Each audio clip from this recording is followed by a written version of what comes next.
దేవుని పరిశుద్ధ గ్రంథం నుంచి మత్తయి సువార్త 18వ అధ్యాయం.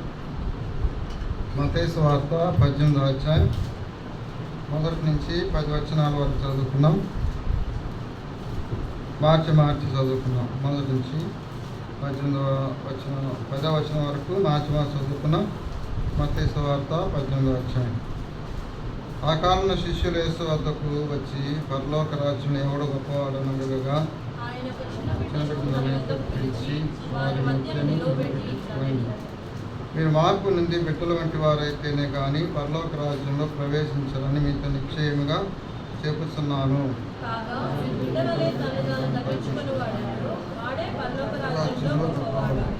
అందరూ కలిసి చదువుతాము. మార్చి చదువుదాం. అందరూ చదవండి. మరి ఈలాంటి యొక్క బిడ్డలు నా పేరుట చేర్చుకున్నవాడు నన్ను చేర్చుకున్నాను.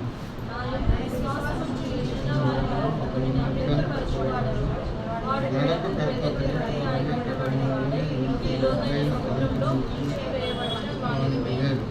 అభ్యంతరం వల్ల లోకమునకు శ్రమ. అభ్యంతరం రాక తప్పవు, కానీ ఎవరి వల్ల అభ్యంతరం వచ్చను ఆ మనుషునికి శ్రమ. దీన్ని దాన్ని నరికి అతను రెండు చేతులు రెండు పాతముతో కలిగి అందహీనుడి కన్ను జీవుడు ప్రవేశించటానికి మేలు. నీ కన్ను నిన్ను అభ్యంతరపరిచిన వల్ల దానికి పెరిగి నీ అతన్ని పారవేయదు. రెండు కన్ను కలిగి అగ్నిగల నరకము పడవేయట కంటే ఒక కన్ను కలిగి జీవులు ప్రవేశించడం నీకు మేలు. ఇచ్చిన వాళ్ళు ఒకనైనా తిరిగి చూసుకున్నది. ఇది దోతులు పరలోకమున నా తండ్రి ముఖమును ఎల్లప్పుడు పరలోకమును చూస్తూ.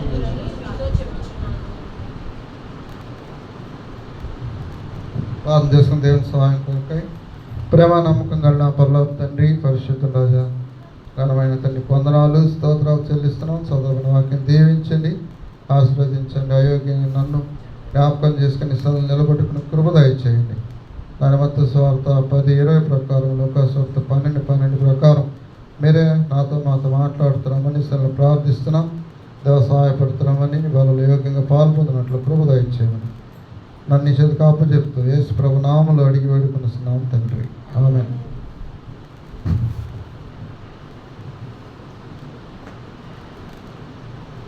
మత్తయి సువార్త 18వ అధ్యాయంలో చదవని రీతిగా ఇక్కడ శిష్యులు వచ్చి యేసు ప్రభుని అడుగుతున్నారు.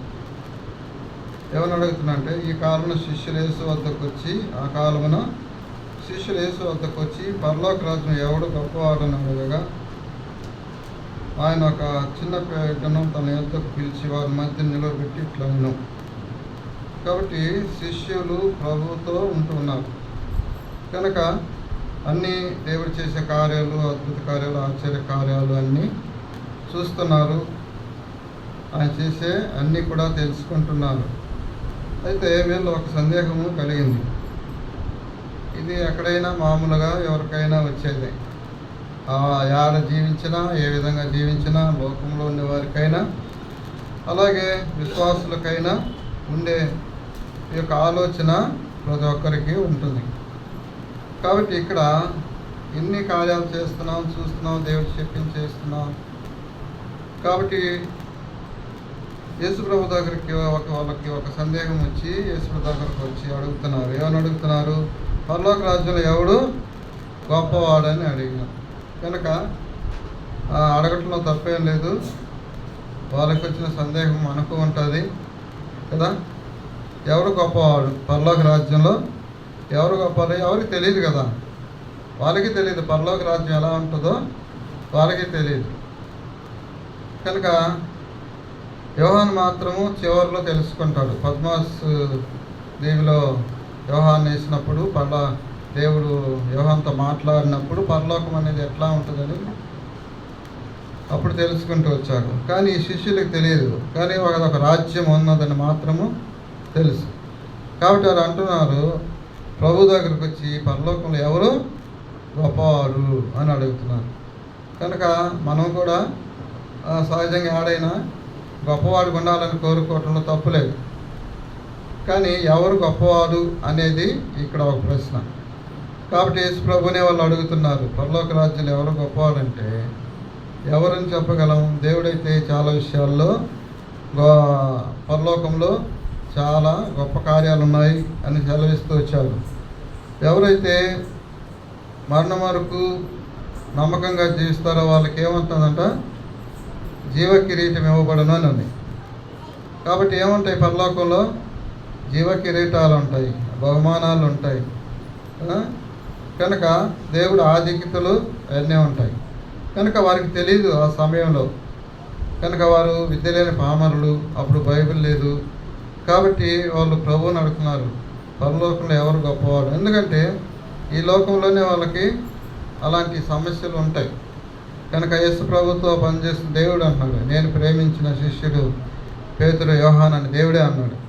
కాబట్టి మిగతా వారికి వస్తుంది కదా, దేవుడు వాళ్ళిద్దరినీ ప్రేమిస్తున్నాడు, బాగా మమ్మల్ని ప్రేమించలేదు అనేది కూడా ఉంటుంది మానవులు కాబట్టి. కానీ అందరూ కలిసి వాళ్ళు మాట్లాడుకుంటూ వచ్చి ప్రభువుని అడిగారు. వారు చాలా సంతోషం, ఎందుకంటే ప్రభువుని అడిగి తెలిసిపోతుందని ప్రభువుని అడుగుతూ వచ్చారు. కాబట్టి ఇక్కడ చూడండి, మత్తయి సువార్త 5వ అధ్యాయం 19వ వచనాన్ని మనం చూద్దాం. మత్తయి సువార్త 5వ అధ్యాయం 19వ వచనాలను మనం చూస్తే చదవండి. కాబట్టి ఈ ఆజ్ఞలో మీకు అల్పమైన ఒక దాన్నైనను మీరి మనుషులకు అలాగు చేయి బోధించువాడెవడో వాడు పరలోకమందు మిగులు అల్పుడును. అయితే వాటిని కైకుని బోధించేవాడెవడో వాడు పరలోక రాజ్యంలో గొప్పవాడనబడును. కాబట్టి ఇక్కడ ఎవరు అల్పుడు గొప్పవాడంటే, ఇక్కడ రాయబడిన ప్రకారము, దేవుని వాక్య ప్రకారము ఈ ఆజ్ఞలో మిగులు అల్పమైన ఒకదానినైనను మీరి, అంటే ఆజ్ఞలన్నీ నెరవేర్చేవాడు గొప్పవాడు అని. పరలోక రాజ్యంలో ఎవరు గొప్పవాడంట? యేసు ప్రభు చెప్తూ వచ్చినాడు, ఆయన ఆజ్ఞలు నెరవేర్చేవాడు అని. మళ్ళీ ఇంకో భాగంలో కూడా మనం చూద్దాం. 11వ అధ్యాయం 11వ వచనంలో 11వ అధ్యాయం 11వ వచనాన్ని మనం చూద్దాం.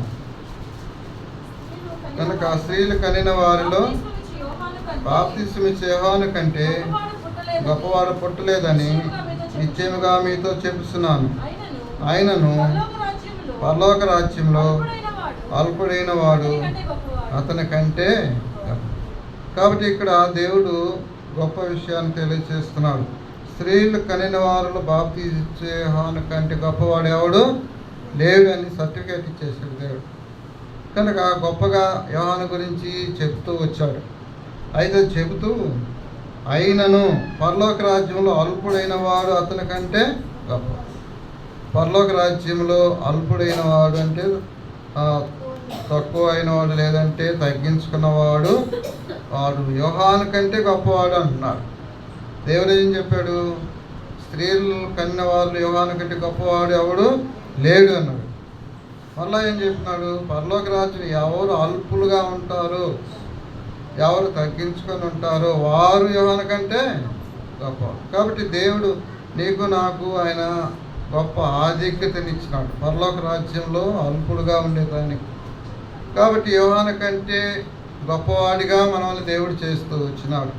ఇంకో భాగాన్ని కూడా మనం చూస్తాం.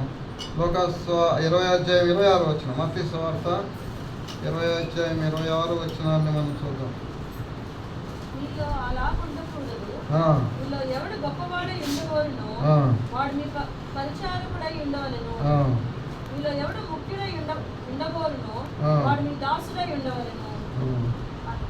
అలాగే మనిషి కుమారుడు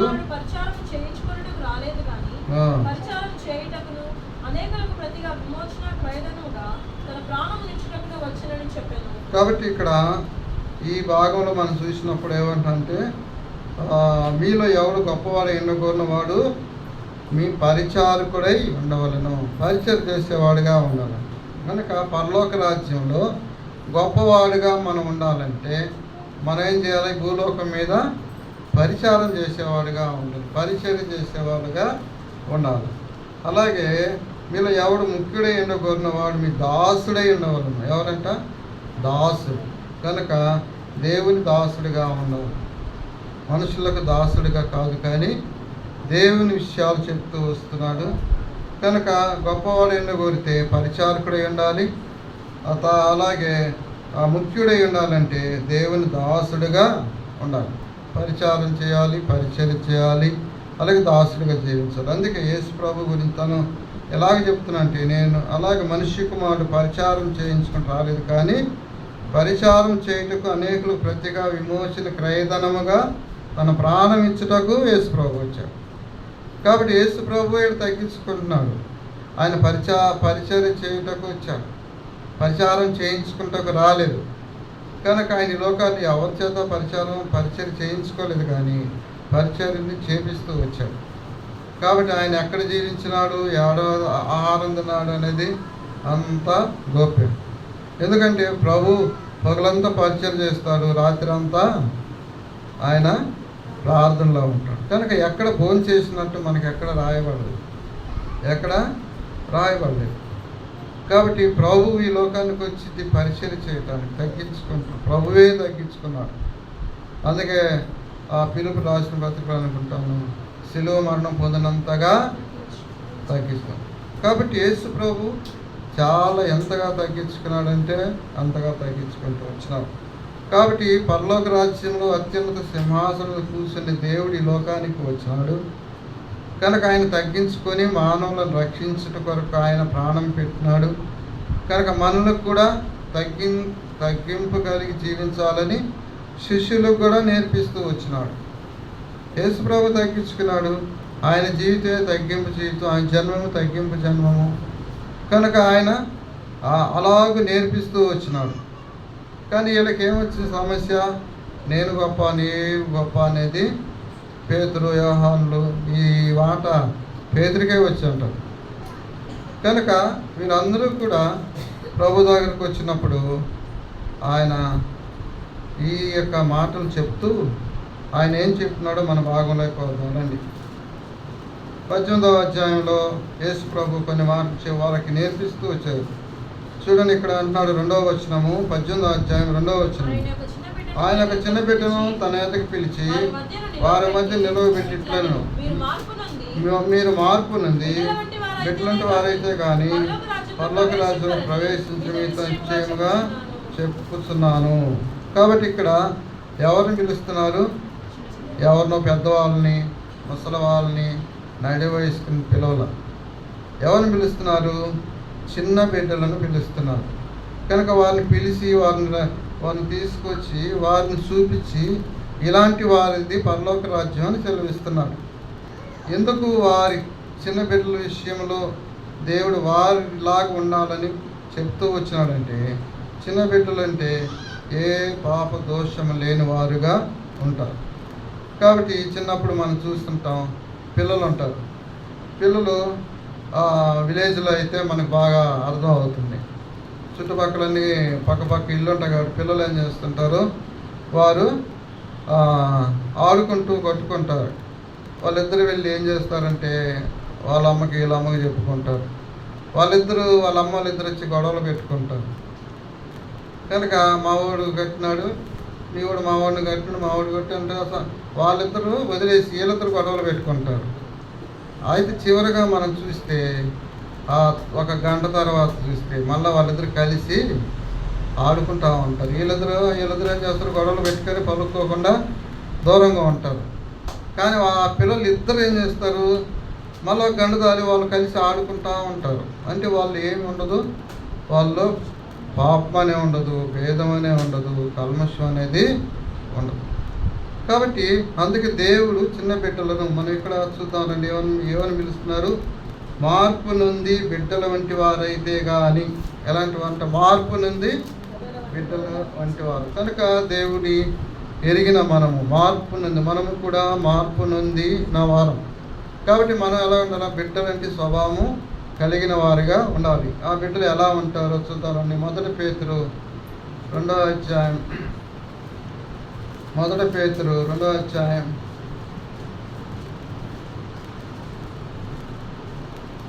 2-3 వచనాలు మనం చదువుకున్నాం. సమస్తమైన దుష్టత్వమును, సమస్తమైన కపటమును, వేషధారణను, అసూయను, సమస్త దూషణ మాటలను మాని క్రొత్తగా జన్మించిన శిశువును పోలిన వారై చాలం. ఇక్కడ ఏమన్నా కొత్తగా జన్మించిన శిశువును పోలి అన్నారు. కాబట్టి కొత్తగా జన్మించిన శిశువు అంటే పుట్టిన బిడ్డ అని. ఇక్కడ మనం ఇందాక చేసే చిన్న బిడ్డ, దేవుడు చిన్న బిడ్డలను పరిచయం చేస్తూ వచ్చారు. ఇక్కడ క్రొత్తగా జన్మించిన శిశువుని పోలి వారే అన్నారు. ఎందుకంటే మనము కూడా నూతన జన్మము కలిగిన, ఒకప్పుడు పాపంలో లోకంలోనూ జీవిస్తూ ఉన్నాం. మనలను దేవుడు దర్శించడం ద్వారా, ఆయన మనకు రక్షణ ఇచ్చట ద్వారా, మనం ఆయన బాప్తిస్మలో తీసుకున్నట్టు ద్వారా మనము కూడా నూతన జన్మ అనేది మనకు దేవుడు అనుగ్రహిస్తూ వచ్చాడు. కనుక దేవుడు మనల్ని ఎప్పుడైతే మారుస్తూ వచ్చాడో, బాప్తిస్మం తీసుకుంటూ వచ్చినాడో, మనం కూడా నూతన జన్మ కలిగిన వారంగా దేవుడు చేస్తూ వచ్చాడు. మనం కూడా అప్పుడు చిన్న బిడ్డల వలె మనం ఉంటూ వచ్చినాం. క్రొత్తగా జన్మించిన శిశువును పోలి ఉంటాం, అలాగే చిన్న బిడ్డ వలె ఉంటాం. అయితే ఈ చిన్న బిడ్డలో కానీ ఈ శిశువును పోలిన క్రొత్తగా జన్మించిన శిశువులో ఏమి ఉండవు అంటే, ఒకటి సమస్తమైన దుష్టత్వమును, సమస్తమైన కపటమును, వేషధారణను, అసూయను, సమస్త దూషణ మాటలను మాని. అంటే వాటి ఉండవయి, వాళ్ళకి అసలు ఏందో అవి వాళ్ళకి తెలియదు. వీరు పెద్దవారు అయినప్పుడు ఇవన్నీ కూడా ఒక టీనేజ్కి వచ్చిన తర్వాత ఇవన్నీ కూడా వాళ్ళకి అర్థం అవుతాయి. కనుక దేశం అంటే ఏంది, పాక అంటే ఏంది, అసూయ అంటే ఏంది, వేషధారతనం అంటే ఏంది, ఇవన్నీ కూడా తెలుస్తాయి. కానీ శిశువుకు అలాగే చిన్న బిడ్డకు ఇవన్నీ కూడా తెలియవు. కనుక వాళ్ళ వరే మనం ఉండాలి. ఎవరైతే ఆ విధంగా జీవిస్తారో వారికి పరలోక రాజ్యం ఉంటుందని ప్రభువైన యేసుక్రీస్తు తన శిష్యులకు చెప్తూ వచ్చాడు. అలాగే మన జీవితంలో కూడా మనము శిశువును పోలి, చిన్న బిడ్డను పోలి నడుచుకోవాలని దేవుడు కూడా ఇక్కడ రాయించి వచ్చినాడు. మనలో ఏముండకూడదంట, వేషధారణ, సమస్తమైన దుష్టత్వమును, సమస్తమైన కపటమును, వేషధారణను, అసూయను, సమస్త దూషణ మాటలు మనలో ఉండకూడదు. అది దేవుడు, వీరికి పరలోక రాజ్యం. కనుక ఇవి మనలో ఉంటే మన పరలోక రాజ్యాలనికి డౌట్. కాబట్టి దేవుడు మనల్ని పరలోక రాజ్యానికి, ఆయన రాజ్యంలో ఉండేదానికి మనల్ని పిలుచుకున్నాడు. దేవుడు అంతవరకు ఓకే. అక్కడి నుంచి మన పాత్ర. దేవుడు రక్షించాడు, ఆ రక్షణ కాపాడుకోవాల్సిన బాధ్యత, నిలబెట్టుకోవాల్సిన బాధ్యత, పరలోకమైన బాధ్యత మన మీద ఉంటుంది. కాబట్టి మనల్ని మనం ఎప్పటికప్పుడు పరీక్షించుకుంటూ ఉండాలి. కాబట్టి మనం ఎలాగుంటే శిశువుని పోలిన వారై ఉంటే పరలోక రాజ్యంలోనికి పోగలం. మొట్టమొదటిగా మనము అది 3వ వచనాన్ని ఏం రాయబడింది, మీరు మార్పు నుండి బిడ్డల వంటి వారైతే కానీ పరలోక రాజ్యంలో ప్రవేశింపని మీతో నిశ్చయముగా చెప్పుచున్నాను. కాబట్టి మనం పరలోక రాజ్యంలోకి వెళ్ళాలంటే యేసు ప్రభువుని అంగీకరించాం, రక్షణ పొందాం, పాప క్షమాపణ కలిగినాం, బల్లో పాల్పొందుతున్నాం, ఆరాధిస్తున్నాం, ఇవన్నీ కూడా మంచిదే. కానీ దేవుడు చెప్పిన ప్రకారం అయితే ఇవన్నీ కూడా మనలో లేకుండా చిన్న బిడ్డను పోలిన వారై మనం నడుచుకునే విధంగా ఉండాలి. అప్పుడు పరలోక రాజ్యము మనకు ప్రాప్తిస్తుంది. కనుక ఇక్కడ రాసిన ప్రకారమే నేను చెప్తున్నాను. మీరు మార్పు నుండి బిడ్డల వంటి వారైతేనే కానీ పరలోక రాజ్యంలో ప్రవేశించడం మీకు నిశ్చయముగా చెప్తున్నాను. కాబట్టి ఆ విధంగా ఉండామో లేదో మనం పరీక్షించుకొని మనం ఆ విధంగా జీవించట ఎంతో ఆశీర్వాదకరం. పరలోక రాజ్యానికి మనకు కూడా హక్కుదారులుగా ఉంటాం. రెండవది చూద్దాం. 3వ వచనం చదువుకున్నాం. 4వ వచనాన్ని, కాగా ఈ బిడ్డ వలె తను తాను తగ్గించుకున్న వాడెవడో వాడే పరలోక రాజ్యంలో గొప్పవాడు. రెండవది మొట్టమొదటి మార్పు నిందిన బిడ్డ వంటి వారంగా ఉండాలి. రెండవది తగ్గించుకుని, ఈ బిడ్డ వలె తను తాను తగ్గించుకున్న వాడు ఎవడు వాడే పరలోక రాజ్యంలో గొప్పవాడు. కాబట్టి పరలోక రాజ్యంలో ఎవరు గొప్పవారంటే మార్పు నుండి బిడ్డలంటి వారైన వారు ఒకటి. రెండవది బిడ్డ వలె, చిన్న బిడ్డ వలె తగ్గించుకున్నవారు. చూడండి మత్తయి సువార్త 20వ అధ్యాయం 26వ వచనంలో, మత్తయి సువార్త 20వ అధ్యాయం 26వ వచనంలో రాయబడుతూ వస్తుంది, మీలో అలాగ ఉండకూడదు, మీలో ఎవడు గొప్పవాడు ఎండకూడను వాడు పరిచారకుడే ఎండవలను, మీరు ఎవడు ముక్కుడు ఎండకూడను వాడు మీ దాసులే ఎండవలను. అలాగే మనిషి కుమారుడు పరిచారం చేయించుకుని రాలేదు, కానీ పరిచారం చేయుటకు అనేకులకు ప్రతిగా విమోచన క్రయధనముగా తన ప్రాణము ఇచ్చుటకు వచ్చెను. కాబట్టి ఇలాగ ఎవరంట గొప్పవారు పరలోక రాజ్యంలో గొప్పవారుగా ఉండాలంటే ఏం చేయాలి? తను తాను తగ్గించుకునే వాళ్ళను పరిచారకుడై ఉండాలి. కాబట్టి ఇక్కడ మనం చాలా విషయాలు దాని పైన ఉన్నాయి. ఇవన్నీ మనం ఎందుకంటే ఇక్కడ యోహాను తల్లి వాళ్ళు యేసుప్రభు దగ్గరకు వచ్చి అంటుంది 21వ వచనంలో, నీవేమి కోరుచున్నావని ఆయన అడిగాను. అందుకు ఆమె, నీ రాజ్యం ఈయన 2 కుమారులు ఒకడు, నీ కుడివైపున ఒకడు, నీ ఎడమవైపున కూర్చున్న సెలవిమ్మని ఆయనతో అని. కాబట్టి యేసుప్రభుని అడుగుతున్నారు ఏమని?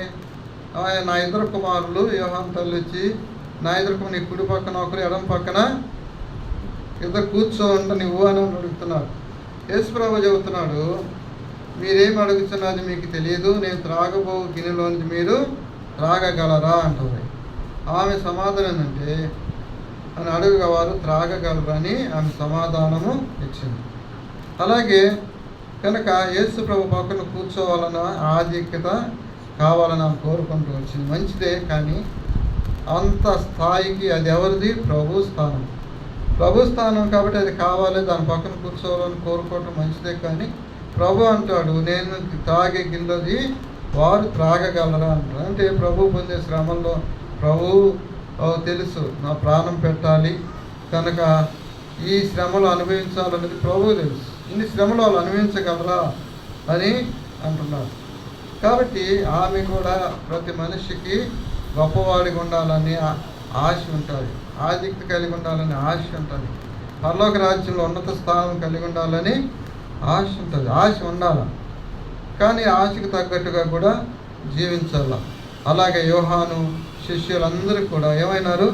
హతసాక్షులైనారు. అందుకే దేవుడు ముందుగా శిష్యులందరికీ ఆయన గొప్పగా చెప్పాడు. పేతురుకైతే, పేతురు నీవు బండవు, బండ మీద సంఘాన్ని కడతావు అన్నాడు. అలాగే పరలోక తాళం చెవులు నీకు అనుగ్రహిస్తాను అని పేతురుతో చెప్పేవాడు. పరలోక రాజ్యంలో 12 సింహాసాలు ఉంటాయి. 12 సింహాసాల మీద ఈ యొక్క శిష్యుల పేర్లు ముద్రించబడి ఉన్నాయి. ఆ 12 సింహాసాలు వారికి ఆధిక్యతగా ఇవ్వబడినాయి. కనుక యోహాను తల్లి అడుగుటలో ఆమె ఎంత ఉన్నతమైన స్థానాన్ని అడుగుతూ వచ్చింది. అదేవిధంగా వారు జీవిస్తూ వచ్చారు. కాబట్టి శిష్యులు వారు హతసాక్షులుగా అయ్యారు. మనం కూడా గొప్పవారిగా ఉన్నత స్థితిలో ఉండాలంటే మనం కూడా అలాంటి స్థితిని, యోహాను లాంటి శిష్యుల లాంటి స్థితిని కలిగి ఉండాలి. ప్రభు కోరుకున్న విధంగా మనం ఉండగలగాలి. వారైతే హతసాక్షులు అయ్యారు దేవుని కోసం. కాబట్టి మనం అలాంటి స్థితిలోకి వెళ్ళాలి. కనుకంటే దేవుడు నేను హతసాక్షి కమ్మని చెప్పటంలా, ఆయన పరిచారకుడిగా ఉండమంటున్నాడు, పరిచర్య చేసేవాడుగా ఉంటున్నాడు, తగ్గించుకోమని ఉంటున్నాడు. అది దేవుడు కోరుకున్నాడు. ఎవరైతే తగ్గించుకుంటారో పరలోక రాజ్యంలో ఎవరంట? గొప్పవారుగా ఉంటుంది. మత్తయి సువార్త 23:11 కూడా మాట చూడండి. 23:11 మీరు అందరికంటే గొప్పవాడు మీకు పరిచారకుడై ఉండవలను, తను తాను హెచ్చించుకునేవాడు తగ్గించబడు, తను తాను తగ్గించుకునేవాడు హెచ్చింపు. కాబట్టి ఇక్కడ కూడా ఏంటంటే తగ్గింపు జీవితం కలిగి ఉండాలనేది దేవుడు మనకు నేర్పిస్తున్న పాఠం. కనుక శిష్యులకు చెప్తూ వస్తున్నారు. కనుక మీరు ఉండాలంటే, మీరు గొప్పవారికి ఉండాలంటే మీరు తగ్గింపు జీవితం కలిగి ఉండాలని సెలవిస్తున్నారు. చూడండి, యాకోబు పత్రిక 4:10 వచనంలో కూడా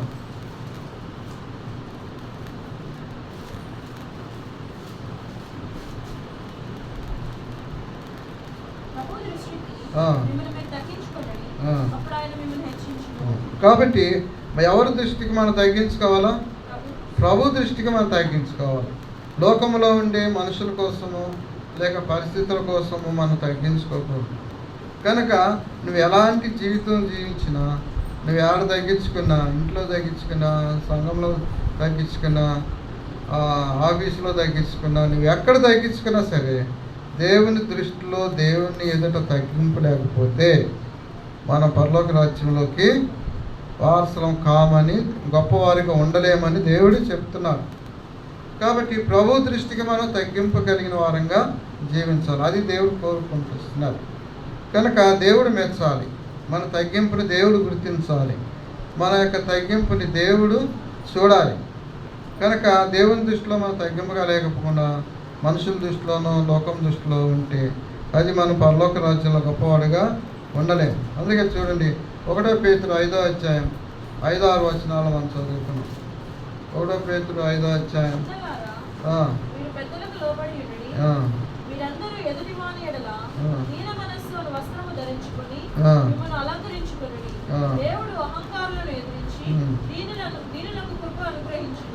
కాబట్టి ఇక్కడ మనం చూస్తే ఏముంది? చిన్నలారా అని ఉంది.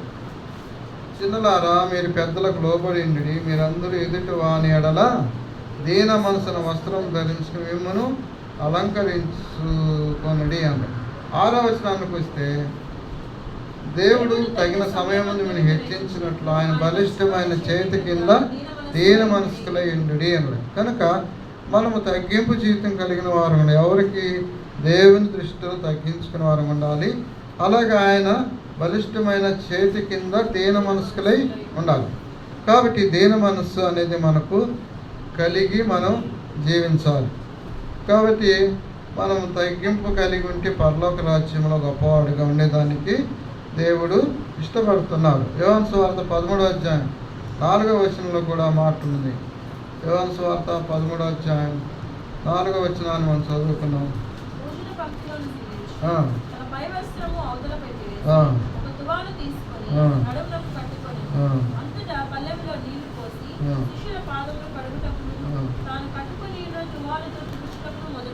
కాబట్టి యేసు ప్రభు ఇక్కడ చేస్తున్న కార్యం ఏంటంటే, భోజన పంక్తిని లేచి తమ వస్త్రం అవతల పెట్టేసి ఒక తుమాలు తీసుకుని నడుమును కట్టుకొని అంతటా పళ్ళెంలో నీళ్లు పోసి శిష్యుల పాదాలు కట్టు. అంటే దేవుడు ప్రభు యేసుక్రీస్తు ఆయన మానవరీతి ఈ లోకంలో ఉన్న ఆయన అత్యున్నత సింహాసనంలో ఆసీనుడైన గొప్ప దేవుడు, సర్వాధికారము కలిగిన దేవుడు. తండ్రి చిత్త ప్రకారం ఈ లోకంలో మానవుడు రక్షించడానికి వచ్చాడు మానవ రూపంలో. కాబట్టి ఆయన అధికారము, ఆయన దైవత్వము ఎక్కడికి పోదు. కాబట్టి ఆయన అంత గొప్ప ఉన్నత స్థానంలో ఉన్న దేవుడు తన యొక్క తుమాలు పక్కన పెట్టి ఆయన నడుముకు తుమాలు కట్టుకొని ఆయన శిష్యుల పాదాలను కడుగుతున్నాడు. అంతగా తగ్గించుకున్నాడు కదా. ఎందుకు శిష్యుల పాదాలు కడగాలి?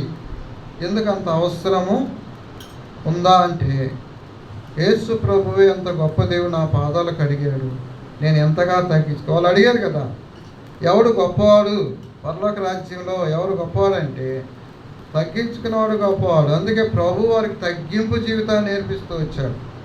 యేసు ప్రభు వీళ్ళ పాదాలు కడుగుతూ ఉన్నారు.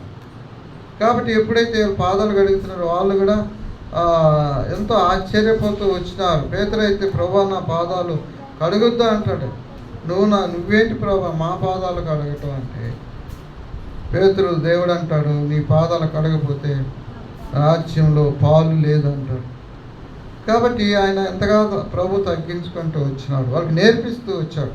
మన జీవితంలో తగ్గింపు జీవితం అనేది చాలా అవసరం. కాబట్టి పరలోక రాజ్యంలో మనం ఉండాలి అంటే మొట్టమొదటిగా చిన్న బిడ్డని స్వభావం కలిగిన వారంగా మార్పు నుండి చిన్న బిడ్డ వలె ఎలాగుంటామో అలాగుండాలి. రెండవది తగ్గింపు జీవితం కలిగి జీవించాలి. మూడవది రండి, మత్తయి సువార్త 18వ అధ్యాయం 6వ వచనం. నా యందు విశ్వాసం ఉంచి చిన్నవారిలో ఒకరిని అభ్యంతరపరచువాడెవడు వాడు మెడకు పెద్ద తిరగట్రాయి కట్టబడిన వాడిని మిక్కిలి లోతైన సముద్రంలో ఉంచేయటానికి మేలు. 7వ వచనం.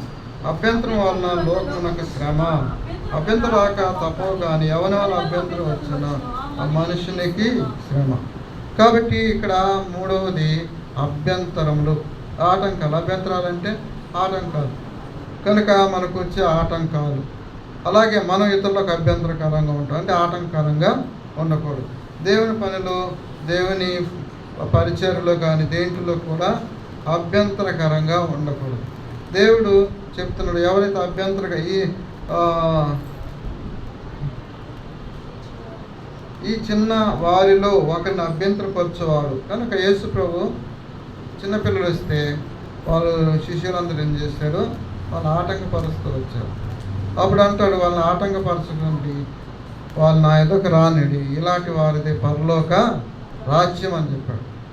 కాబట్టి వాళ్ళని అభ్యంతరపరచవద్దు అన్నాడు, అంటే ఆటంకపరచవద్దు అన్నాడు. ఇక్కడ మనం చూసినప్పుడు వీరు అభ్యంతరకరమైన విషయాలు అంటే ఆటంకపరమైన విషయాలు ఏమేమి ఉంటాయి కనుక మనం చూద్దాం. మార్క్స్ వార్త 9వ అధ్యాయంలో మనం చూస్తే, మార్క్స్ వార్త 9వ అధ్యాయం 43వ వచనాన్ని మనం చదువుకుంటూ వస్తాం. ఒక వచనాన్ని చదువుకున్నాం. నీ చెయ్యి నిన్ను అభ్యంతరపరిచిన ఎలా దాన్ని నరికివేయను, నీవు 2 చేతులు కలిగి నరకంలోని అగ్నికి పొడి కంటే అంగహీనుల జీవంలో ప్రవేశించుట మేలు. కాబట్టి ఇక్కడ మనం చూసినప్పుడు చేయి గురించి చెప్తూ వస్తున్నాడు. మన జీవితంలో అభ్యంతరపరిచే కార్యాలు ఇందులో రాయబడుతూ వచ్చినాయి కనుక దేవుడిని చుట్టూ అభ్యంతరకరంగా ఉండొద్దు అంటున్నాడు. అభ్యంతరపరిచే వాడిని ఏం చేయాలంట, మెడకు రాయి కట్టి సముద్రంలో సముద్రం పడవే వచ్చును అంటున్నాడు.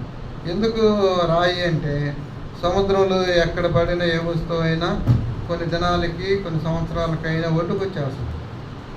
కాబట్టి మెడకి రాయి కడితే ఇంకా నా దేహం అంతే అగాధంలోకి వెళ్ళిపోతుంది, ఇంకా రాదు. అందుకు చెప్పాడు. కాబట్టి అంటే అలా ఉండకూడదు అనే ఉద్దేశానికి తెలియజేస్తున్నాడు.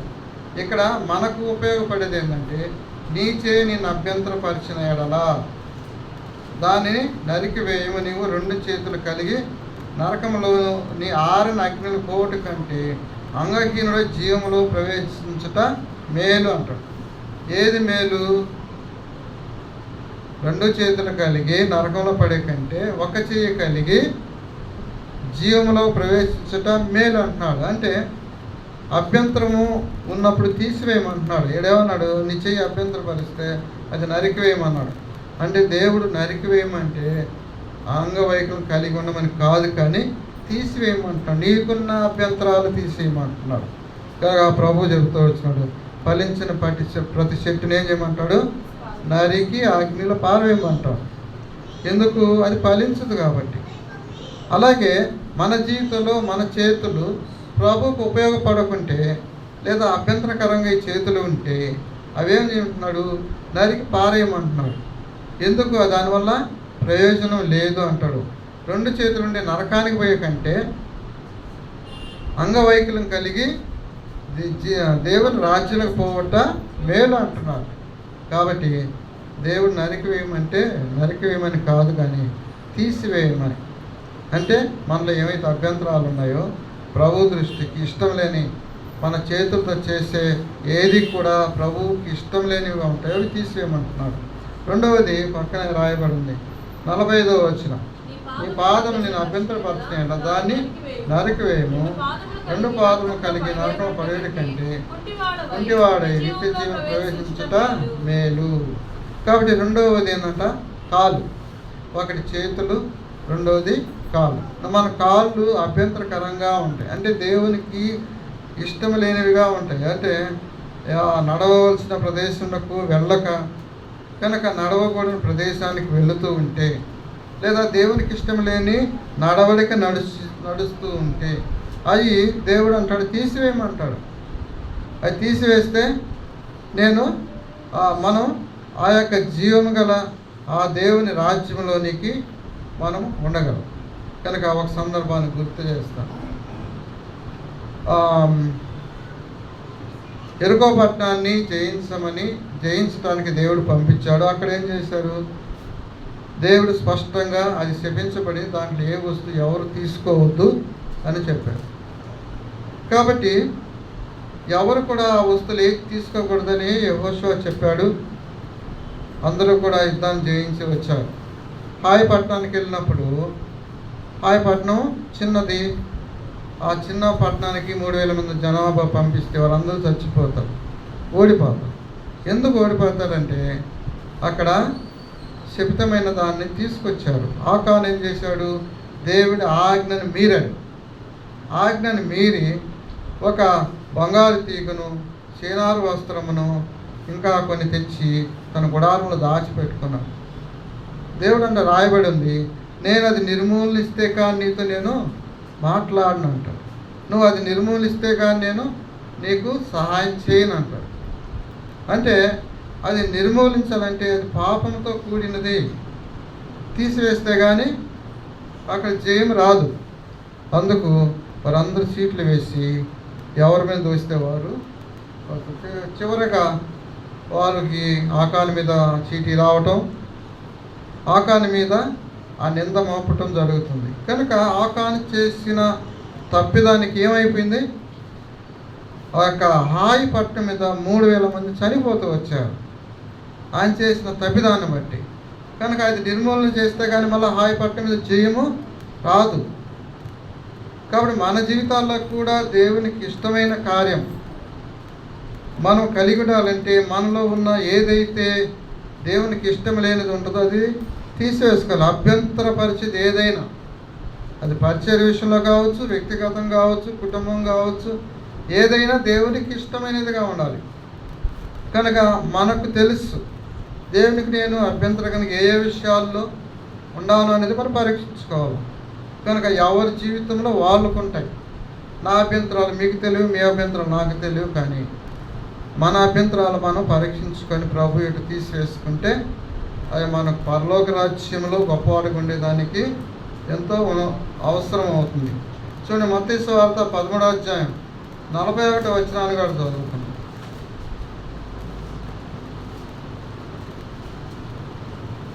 13వ అధ్యాయం 41వ వచనం.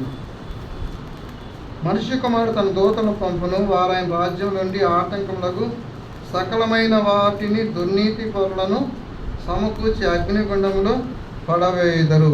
కాబట్టి ఇక్కడ సకలమైన వాటిని మన జీవితాల్లో ఉండే అదేదైనా మాట కావచ్చు, ప్రవర్తన కావచ్చు, క్రియలు కావచ్చు. కనుక దేవునికి సకలమైన ఆటంకకరమైన ఏదున్నా కూడా అది మనం తీసివేసుకుంటే అది మనకు ఆశీర్వాదకరం, మేలు. కనుక ఆ యొక్క జీవంలోనికి మనం వెళ్తాం. పరలోక రాజ్యంలో గొప్పవారుగా ఉండేదానికి ఎంతో ఆస్కారం కలిగి ఉంటాం, ఉపయోగకరంగా మేలుకరంగా ఉంటుంది. అవి తీసివేసుకపోతే ఇవేమవుతాయిలే, ఏందిలే, ఈ చిన్నవే కదా, లేకుంటేనే అవి అభ్యంతరంగా మనకు అర్థం కాకపోతే, తెలియకపోతే కనుక అవి వదిలేస్తే అవి మన జీవితాన్ని పాడు చేస్తాయి. కనుక మనం దేవునికి అభ్యంతరకరంగా ఉన్నావా, సంఘానికి అభ్యంతరకరంగా ఉన్నావా, మన ఆత్మీయ జీవితానికి మనలో ఏమి అభ్యంతరకరంగా మనలను చూసుకొని పరీక్షించుకొని సరిచేసుకుంటే పరలోక రాజ్యంలో మనం కూడా గొప్పవాడుగా ఉండటానికి ఎంతో మేలు, ఎంతో ఉపయోగపడుతుంది. చూడండి, మత్తయి సువార్త 16వ అధ్యాయం 21వ వచనంలో ఒక మాట రాయబడింది. 16వ అధ్యాయం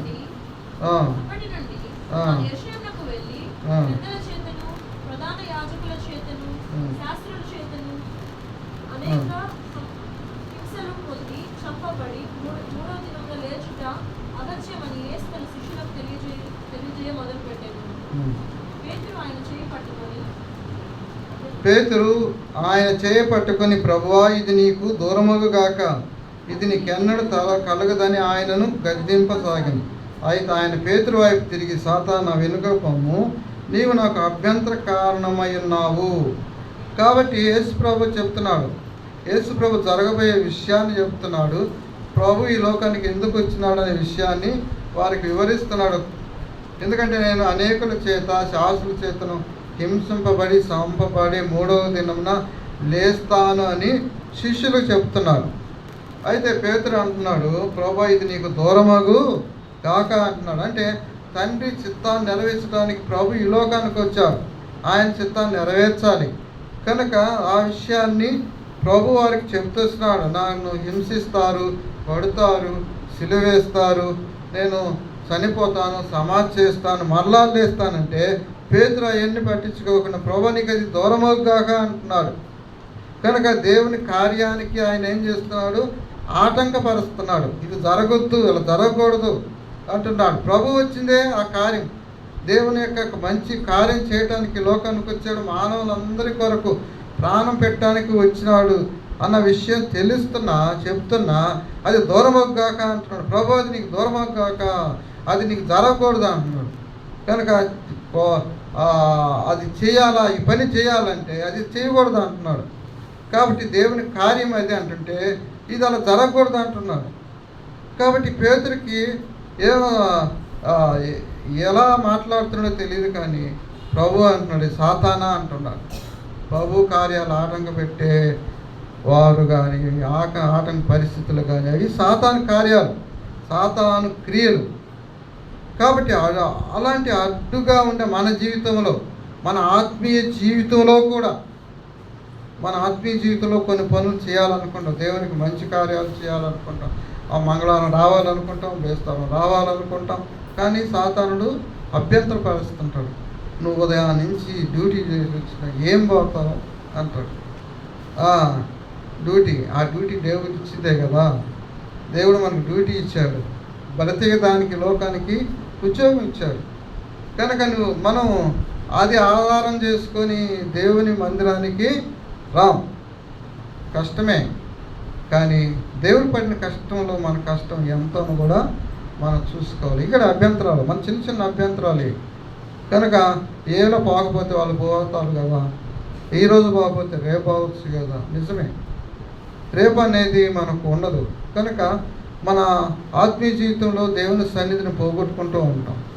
ఒక దినము గడుపుట, దేవుని సన్నిధిలో ఒక దినము గడుపుట 1000 దినముల కంటే శ్రేష్టం అన్నాడు. ఎందుకు చెప్పాడు? ఒక దినాన్ని పోగేయండి. ఒక దినము మనము దేవుని సన్నిధిని పోగొట్టుకుంటే ఎన్ని దినాలు పోయినాయి? ఒక 1000 దినాలు పోయినాయి. కాబట్టి అలా మనం ఆలోచించాలి. కాబట్టి ఇక్కడ ఏమని చెప్పండి చక్కగా రాయబడుతూ వచ్చింది, మనం చదువుకున్న భాగం. పేతురు అంటాడు, సాతానా నా వెనుకకు పొమ్ము, నీవు నాకు అభ్యంతర కారణమై ఉన్నావు. నీవు మనుషుల సంగతులే తలంచుతున్నావు, కానీ దేవుని సంగతులను తలంచుకున్నావని పేతురుతో చెప్పాను. కాబట్టి మనుషుల విషయాలు, మన విషయాలు, ఈ లోకం విషయాలే మనం ఆలోచిస్తుంటాం.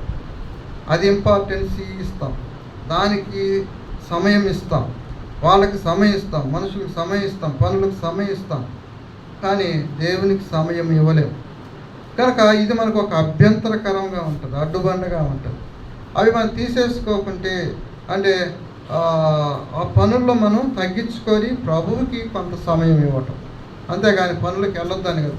మన పనులు చేసుకోకపోతే నువ్వు చేస్తావా అని అడగరా? వాళ్ళు చెప్తున్నావు, మా పనులు ఆపేసి నీ పనులు నువ్వు చేస్తావా, నా పనులు ఒకరోజు దిగి తెలుస్తుంది అంటారు. నిజమే, డ్యూటీలు ఉంటాయి, కానీ దేవునికి ఏదో ఒక సమయంలో మనం సమయం కనపడాలి. డ్యూటీలు ఉంటాయి. 6 గంటలకు వస్తాం, 7 గంటలకు వస్తాం, ఒక అరగంట దేవుని సన్నిధిలో గడపదాం. ఒక అరగంట చివరిగా 8 గంటలకు పోతే ఉంటారులే, 8 గంటలకు పోతే ఉంటారులే, 8:30 దాకా ఉంటారు. సంఘ ప్రార్థన 8:45 దాకా ఉంటుంది. మన వాళ్ళు 1-2-3 అయినా చేస్తూనే ఉంటారు. కాబట్టి 8:45 దాకా ఏం ఇబ్బందులు. మీరు 8:30కు వచ్చినా దేవుని సన్నిధిలో గడపచ్చు. వేస్తారు అన్నమాటకి 8:30కి అయిపోద్ది మీరు వచ్చినారు, ఎందుకంటే బైబిల్ స్టడీ కాబట్టి 8:30కి అయిపోద్ది. కాబట్టి ఇవన్నీ కూడా మన జీవితంలో, ఆత్మీయ జీవితంలో అభ్యంతరకరమైన విషయాలు. అవి వాటి వల్ల మన ఆత్మీయ జీవితంలో ఆత్మీయంగా దిగజారుతూ ఉంటాం, దేవుని సన్నిధికి దూరంగా ఉంటాం, ఆశీర్వాదాలు, దేవుని ఆశీర్వాదాలు తగ్గిపోతూ ఉంటాయి. నాకు అన్నీ ఉన్నాయి, దేవుడు నాకు అన్నీ బాగా ఆశీర్వదించాడు అనుకోవచ్చు. ఈ భూలోకం మీద నాకు అన్నీ ఇచ్చాడు, ఉద్యోగం ఇచ్చాడు, ఇల్లు ఇచ్చాడు, సంపద ఇచ్చాడు, నాకు అన్నీ ఉన్నాయి, నాకేం ఇబ్బంది లేదు, దేవుడు నన్ను ఆశీర్వదించాడు, ఓకే. కానీ పరలోక సంబంధమైన ఆశీర్వాదాలు తగ్గిపోతాయి.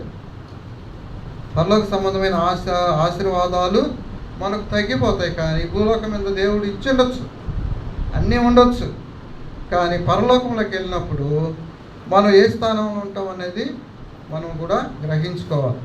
కనుక ఈ లోకంలో సంపాదించుకునే వాటితో పాటు పరలోక సంబంధమైన వరాలు దేవుడు మనకి ఇచ్చాడు. కనుక అవి కూడా మనం పొందుకోవాలా. పరలోక రాజ్యంలో మనం ఒక స్థానాన్ని కలిగి ఉండాలి. ఎందుకు ఈ శిష్యులు అడుగుతున్నారు, ఎవరు గొప్పవాళ్ళంటే వాళ్ళు మేము ఏ స్థితిలో ఉంటాం అన్న, ప్రభా నీ సేవ చేస్తున్నాం, నీతో వస్తున్నాం, శ్రమ పడుతున్నాం, ఆహారం లేకుండా నీతోటి తిరుగుతున్నాం, మాకు ఆడ గొప్పతనం ఏంటి అని అడుగుతున్నారు. అడగడం తప్పులేదు. కనుక ఆ ఉన్నత స్థానం కలిగి ఉండాలన్న ఆశ కూడా గొప్పదే. కనుక మన జీవితాల్లో కూడా మనం పరలోకంలో నేను ఎలా ఉండాలి, ఆయన నాకు ఇచ్చే గొప్ప అన్నాళ్ళు ఎలాగ ఉండాలి, ఆయన ఇచ్చే కిరీటాలు ఎలాగుండాలి అనేది మనం కలిగి ఉండాలి. లేదులే అందరితో సమానంగా ఏదో ఒకటి ఏ పక్కన మూల కూస్తున్నాము, లేకపోతే ఏదో దూరంగా ఉన్నాము అనుకుంటే అలాగే ఉంటాయి. కనుక దేవుడు అది కాదు కదా, ఉన్నతమైన స్థానాన్ని కలిగి ఉండాలని ఆశపడుతూ వచ్చినాడు. కాబట్టి ఇంకా బాగా 1 కొరింథీయులకు రాసిన పత్రిక 10వ అధ్యాయం 1 కొరింథీయులకు రాసిన పత్రిక 10వ అధ్యాయం 31వ వచనం చదువుకున్నాం.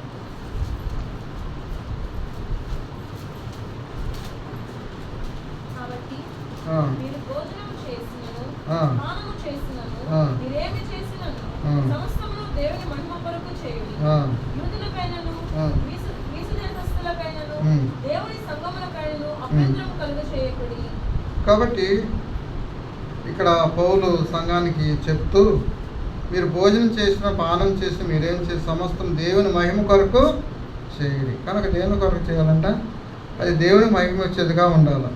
అలాగే యూదులకైనా గ్రీసు దేశులకైనా దేవుని సంఘమునకైనాను అభ్యంతరం కలుగ చేయకూడి అంటాడు. ఆ సంఘానికి చెప్తూ, యూదులకి మీరు అభ్యంతరకరంగా ఉండారేమో, గ్రీసు దేశస్తులకి అభ్యంతరకరంగా ఉండారేమో, దేవుని సంఘానికి అభ్యంతరకరంగా ఉండారేమో, మిమ్మల్ని మీరు అభ్యంతరపరచకుడి అంటున్నాడు.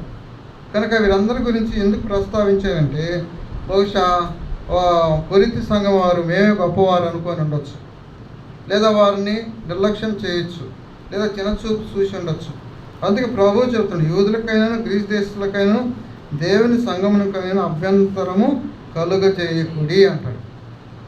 అన్ని చెబుతూ కింద వచ్చిన 33 అంటాడు, ఇలాగ నేను కూడా స్వప్రయోజనం కొరకు అనేక రక్షింపబడాలని వారి ప్రయోజనం కోర్చు అన్ని విషయంలో అందరినీ సంతోషపెట్టుతూ ఉన్నాడు. కాబట్టి ఇక్కడ పౌలు గారు చెప్తూ అందరినీ సంతోషపెడుతూ ఆయన జీవిస్తూ అందరికీ ఎవరికి అభ్యంతరంగా లేకుండా జీవిస్తూ వచ్చాడు. కాబట్టి మన జీవితాల్లో కూడా మనం ఎవరికి అభ్యంతరకరంగా ఉండకూడదు. ఒకవేళ అభ్యంతరంగా ఉంటే మనం పరీక్షించుకొని జీవించాలి. అలాగే 2 కొరింథీయులకు రాసిన పత్రిక 6వ అధ్యాయం 3వ వచనాన్ని చదువుకున్నాం.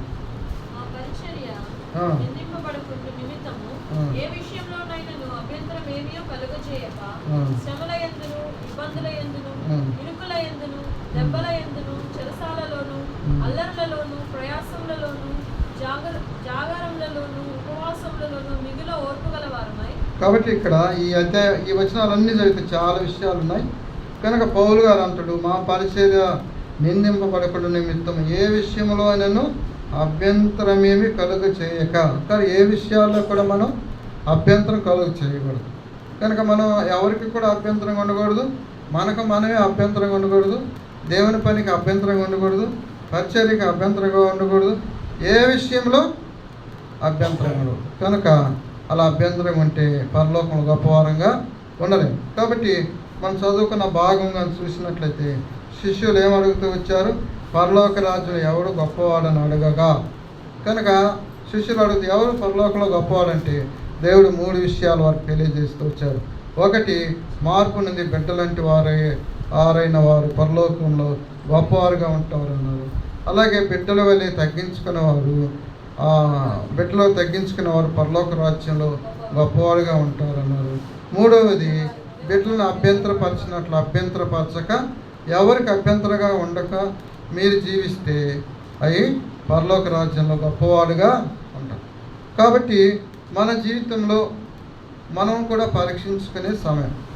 కాబట్టి మనం ఎలాగుంటున్నాం, దేవుని దృష్టిలో అభ్యంతరకరంగా ఉంటున్నామా, దేవుని దృష్టికి అభ్యంతరం లేకుండా మనం జీవిస్తున్నామా, దేవుని దృష్టిలో తగ్గింపు కలిగిన వారు ఉంటున్నామా, దేవుని దృష్టిలో హెచ్చించుకునే వారముగా ఉంటున్నాం అనేది మనం వాక్యంలో చూస్తూ వచ్చాం. కాబట్టి మనం పరీక్షించుకోవటం వల్ల అది ఎంతో మనకు ఆశీర్వాదకరం, ఆత్మీయంగా, కుటుంబంగా, సంఘముగా ఎంతో మేలు. కాబట్టి మరి ముఖ్యంగా ఒకరికొరకు కాదు, కానీ మనము పరలోకములో గొప్పవారిగా ఉండాలని దేవుడు ఆశపడుతూ వస్తున్నాడు. మనం కూడా ఆ పేతురు, యోహాను వల్లే, శిష్యుల వల్లే మనం కూడా గొప్పగా పరలోకంలో నేను గొప్పగా ఉండాలని మనము ఆశపడే వారంగా ఉండాలి. ఆ విధంగా ఆశపడితే మనకు మేలు కలుగుతుంది, మన ఆత్మీయంగా బలపడతాం, స్థిరపడతాం. పరలోక రాజ్యంలో మనం గొప్పవారుగా ఉండడానికి ఎంతో గొప్ప అవకాశం. కాబట్టి ఏ విషయాల్లో మనం అభ్యంతరకరంగా ఉన్నామో మనం పరీక్షించుకుని బల్లో పాల్గొని చూడండి. 1 కొరింథీయులకు రాసిన పత్రిక 11వ అధ్యాయం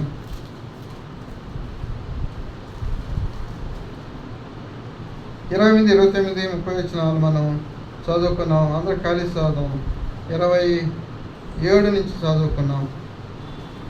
1 కొరింథీయులకు రాసిన పత్రిక 11వ అధ్యాయం 27వ వచనం నుంచి చదువు. కాబట్టి ఎవడు అయోగ్యముగా ప్రభు యొక్క రొట్టెను తినో లేక ఆయన పాత్రలను త్రాగలవాడు ప్రభు యొక్క శరీరం గూర్చి రక్తమును గూర్చి అపరాధం చేయడు. కాబట్టి ప్రతి మనుష్యుడు తను తాను పరీక్షించుకున్నాడు. అలాగే చేసి ఆ రొట్టెను తినే పాత్రలను త్రాగు. ప్రభు శరీరం వివేశంగా తిని త్రాగవాడు తన శిక్షాధికారులకే క్షమిస్తున్నాడు. ఇందువల్లనే మీలో అనేకులు బలహీనులు రోగులై ఉన్నారు, చాలామంది నిద్రించున్నారు. 37 కలిసి చదువుకున్నాం.